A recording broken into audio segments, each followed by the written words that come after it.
أشرف الخلق وأعز المرسلين حبيب إله العالمين أبي القاسم المصطفى محمد اللهم صل وعلى آل بيته الطيبين الطاهرين المعصومين المنتجبين سيما بقية الله روحي وأرواح العالمين له الفداء.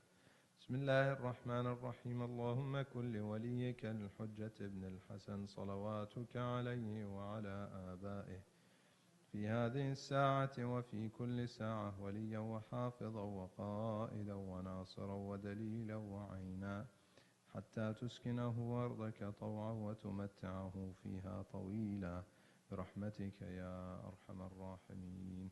Dear mu'mineen and mu'minat, brothers and sisters, Assalamu alaikum wa rahmatullahi wa barakatuh. Condolences on the anniversary of the martyrdom of Lady Khadija Salamullah alayha. Just a few announcements before we continue the discussion we started last night. The first thing is that inshallah tomorrow, as would be the day of the demise or the martyrdom of Lady Khadija Salamullah alayha, and our program is before Maghrib, we will be commemorating tomorrow the majlis inshallah. So we'll recite the majlis for her demise and speak more about her character and her involvement in the spreading of the message of Rasulullah sallallahu alaihi wasallam, the message of Islam. So that will be tomorrow night. The other thing is we had this is the second session discussing the parenting and the stages of upbringing children in the West or in the modern days. We will have inshallah one more session because it will not finish tonight based on the fact that we're doing half hours approximately. It will not finish tonight, so tonight we'll do some parts of it, and there will be, I believe we can wrap it in one more session inshallah. There are other topics that inshallah you will receive in the emails or messages, and you will be aware of when we will have those discussions inshallah, as well as the last session that we will have. As we will have tomorrow night the majlis, so we won't have this discussion, so we'll have the third discussion on the stages of upbringing children sometime next week inshallah. The other thing I wanted to mention, brothers and sisters, and I know there isn't a big gathering as we speak now, maybe it's going to be later. However, Sayyid Yusuf has been asking and reminding again and again about donations, and in fact I was asked to cut my lectures short, 5 or 10 or 15 minutes. We negotiated, it was 15, negotiated down to 5 minutes so that we can have more time of discussion inshallah. But please be cooperative with him so that we will not have to cut anything, any lecture short inshallah. Sallu ala Muhammad wa ali Muhammad. Allahumma salli ala Muhammad wa ali Muhammad. So inshallah we will continue on the discussion. Last night, just a quick reminders, we spoke briefly about the importance of the matter. Why are we discussing? And I mentioned some of the ahadith and some of the ayat, in fact, in the Holy Quran, that makes it clear to us that the purpose of bringing children is not just to increase in numbers and should not be simply just to add numbers. It should be to add assets to the society. It should be to add to our good deeds. It should be so that there is baqiyatul salihat for us after we depart this world. So we should be very conscious of that and very cautious in our actions and interactions with our children and how we bring them, so that we don't end up simply adding numbers or liabilities, God forbid, to the society or to the Muslim community. Instead, we are adding assets and useful members of the society, inshallah. Tonight, and I mentioned last night, if you remember, or those who were with us, I mentioned the stages, the 3 main stages that we have in the ahadith that we have to go through in the first 7 and the next 7 and the third 7. I also mentioned the stages of development of children, psychologically speaking, from some of the researchers and psychologists, how children develop and how these stages, and I mentioned briefly how some of these stages correlate to the stages mentioned in the ahadith. However, I mentioned very clearly, and we need to be very aware of the fact that whatever research is done is only to help understand, better understand the ahadith and the riwayat and the opinion of the ma'soomeen, the infallible ones, because their opinion is flawless. Their opinion is what counts. Their opinion is what stays as the measure for every other opinion. It should be the meter and the measure to measure other opinions or other suggestions through. Now tonight I want to discuss some of those stages, or in detail some of the actions that we should take in those stages. The first stage, as we mentioned in the hadith, is the first 7. In the hadith we have statements like "Addibuhum saba." The first stage would be "Utrukuhum saba," or "Sab'un amir." 7, they are masters for 7 years. And so ever since I started, the children became more loose in the center. That's a side note. But no, "Utrukuhum saba," or let them be for the first 7, is the first principle that we need to concentrate on. And so we have to elaborate on what is meant by that first 7 years. The first 7 years is when we have to establish trust. When we have to establish that relationship. You know, when you meet somebody, when you first meet somebody, they say in social studies you have to create the rapport, yeah? You have to have some sort of, giving them a good impression. If you're in sales, if you are in marketing, if you are in business, if you are a teacher, if you are whatever you may be, you need, when you first meet people, you need to create that trust and that rapport so that you can base your future interactions with them based on that first stage. Children have just come to this world, and in that first stage they don't trust anything in this world. The whole world is so strange to them. Okay? The minute they arrive to this world is so painful. They say the children, when they go through labor, I mean, what the mother goes through is one thing. What the child goes through, they say it equates to, I don't know, in terms of they measure the pain, and it equates to some pain that no adult could bear. We would pass out or die as a result of the pain that they go through when they just arrive in this world.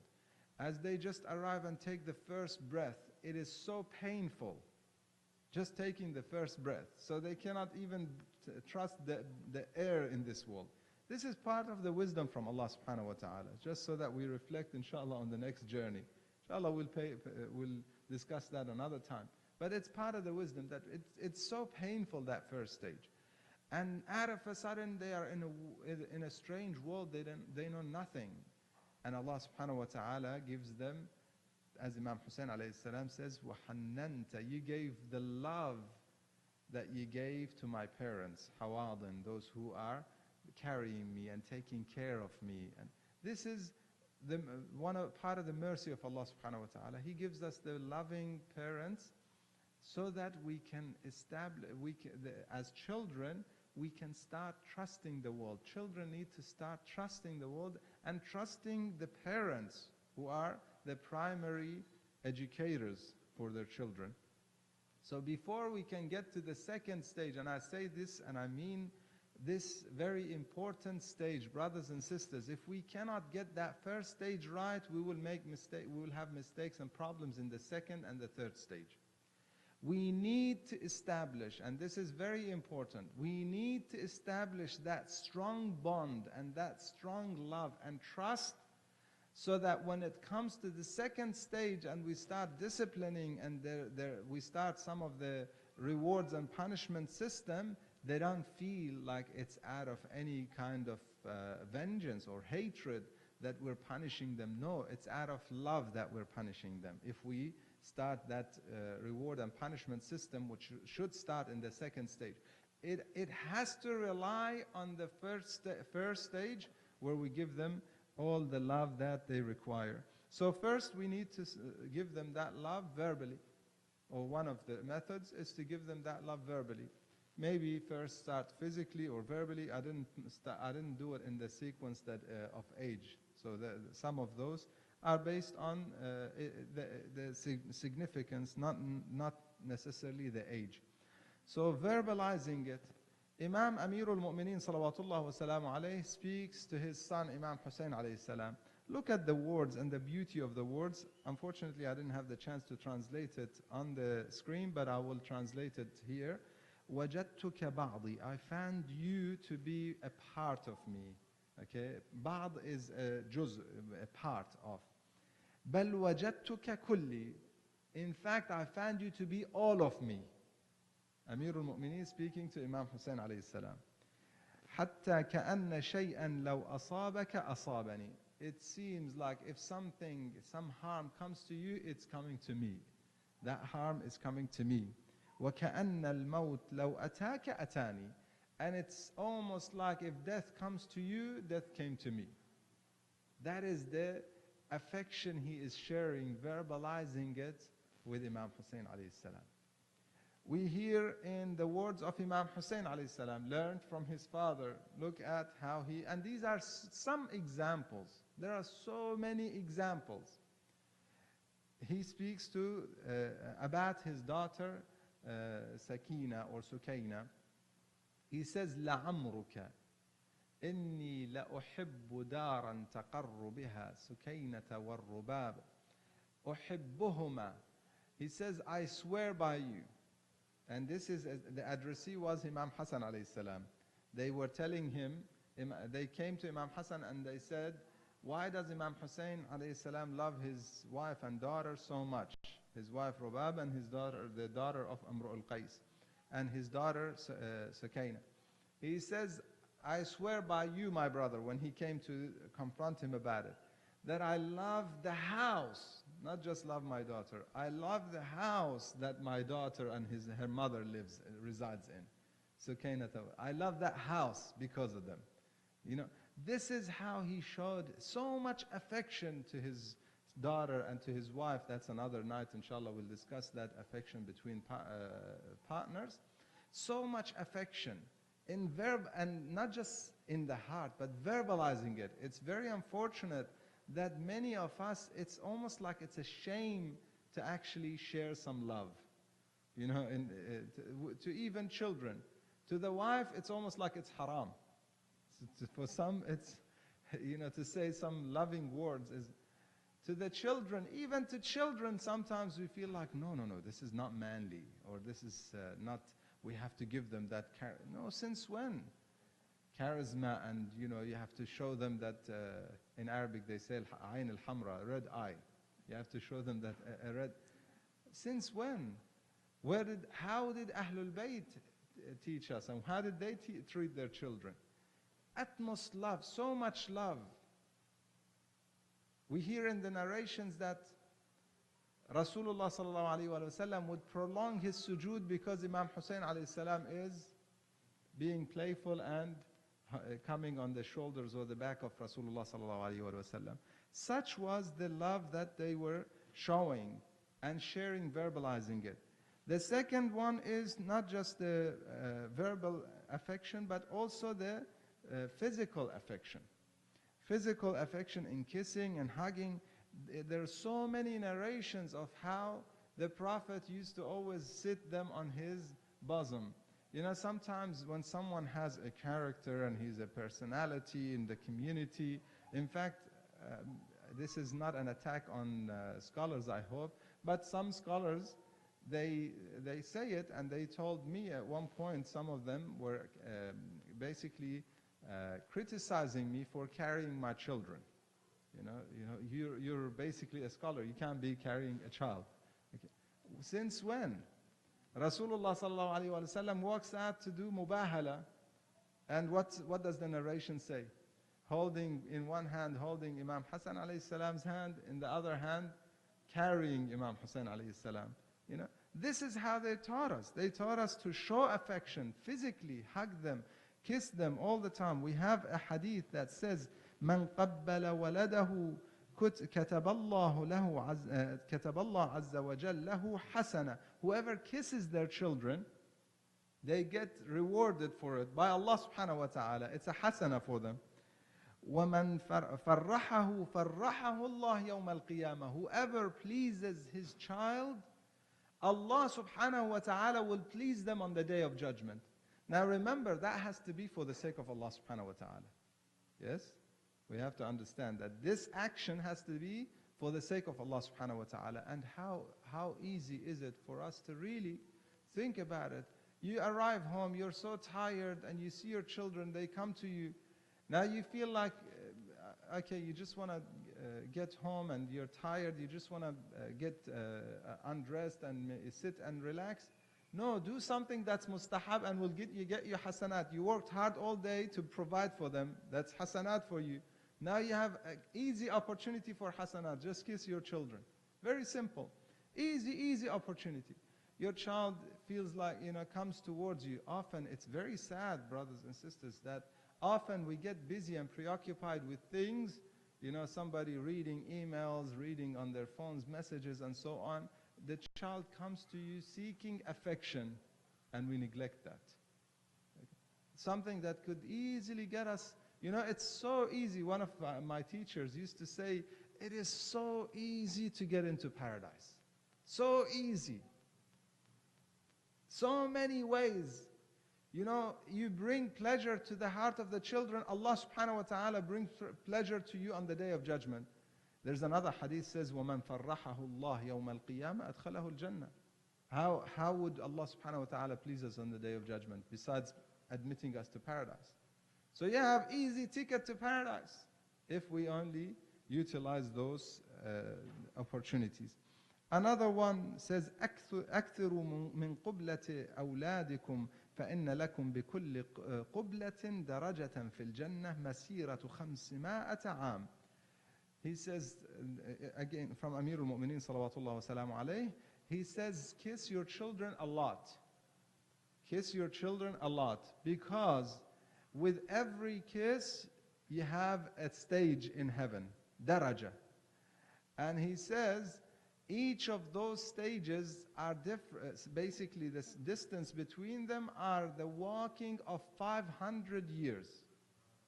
Such is the distance of those stages between one stage and the next stage, and you can easily get it by kissing your children.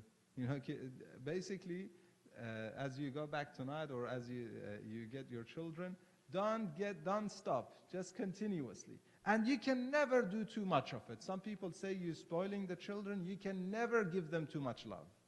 That is a wrong concept.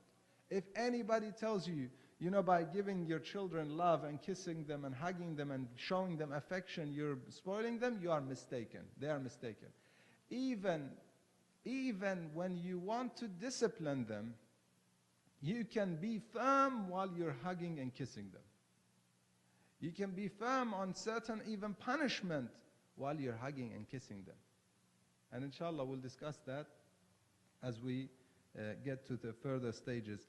Being playful with children is another one. In the next slide, being playful with children is another one of those recommendations by Rasulullah sallallahu alaihi wasallam. He says, "Man kana indahu sabi falyatasab lah."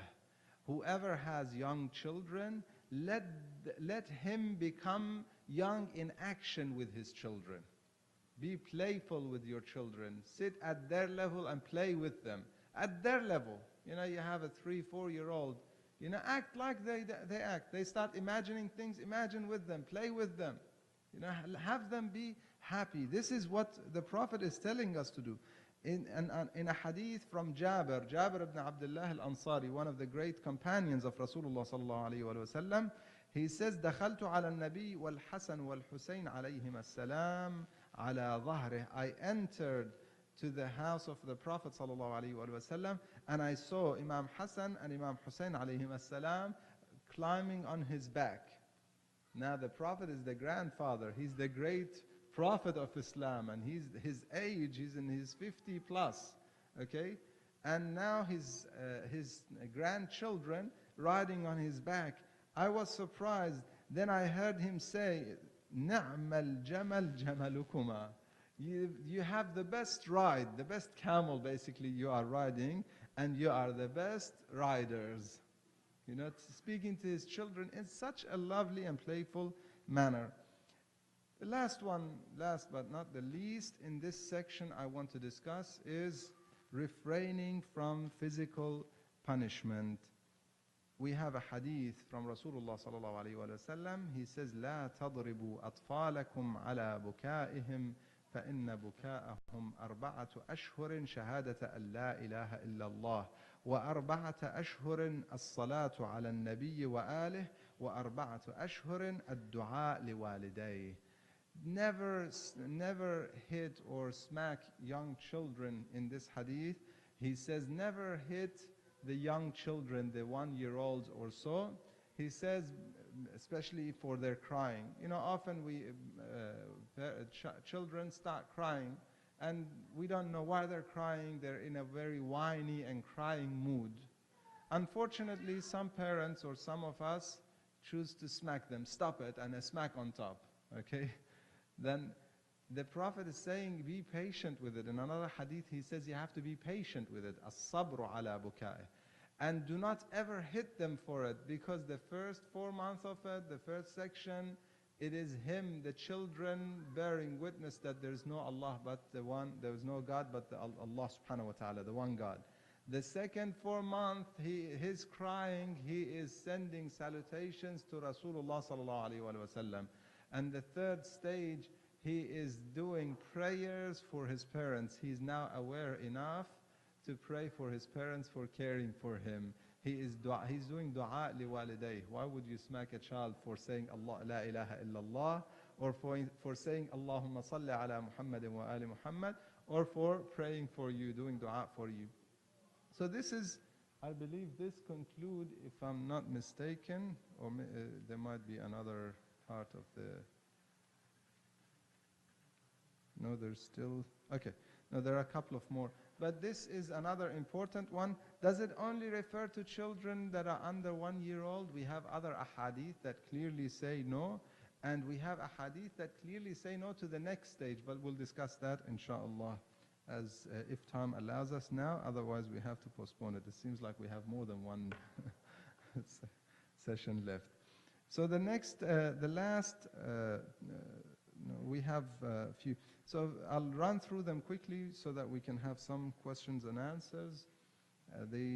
Or do we have the questions and answers now? Okay, so we'll have Q&A now because I do have to finish early, and inshallah we'll continue the discussion another night. Yes? No.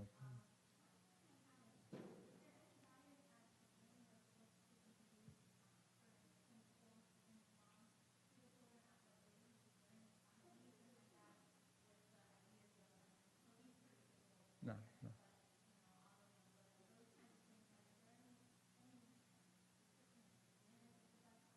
Yeah. Okay. As we go through the next part, inshallah, we will see more of that. The main teaching part is the second 7 years, teaching. Okay, and it has to be very active, and it is the teaching time basically. It is the time for educating them. That's the main part. Does it mean before that we don't teach them anything? No, it doesn't mean that, but basically the core of teaching the children is the second 7 years. The first 7 years, we introduce things as time comes, and as we see, when they become aware, we speak of concepts like Allah subhanahu wa ta'ala, the hereafter, reward and punishment. We can introduce that as early as they start speaking. In fact, we have a riwayah that Amir al-Mu'mineen spoke to Zainab salamullah alayha and Al-Abbas, Abu al-Fadl al-Abbas. They were next to each other, and so they were, he was teaching them numbers, And as he said to them, say one, they said one. Then he said, say two. Some of you heard that narration that they said, we cannot say with the same tongue and at the same time as they said, we said one, because it reminds us of the oneness of Allah subhanahu wa ta'ala. It's hard for us to say two. Okay? So he had obviously taught them before then to that level. And then we have a hadith that again Zainab salamullah alayha in her very early childhood, she asks her father, Father, do you love us?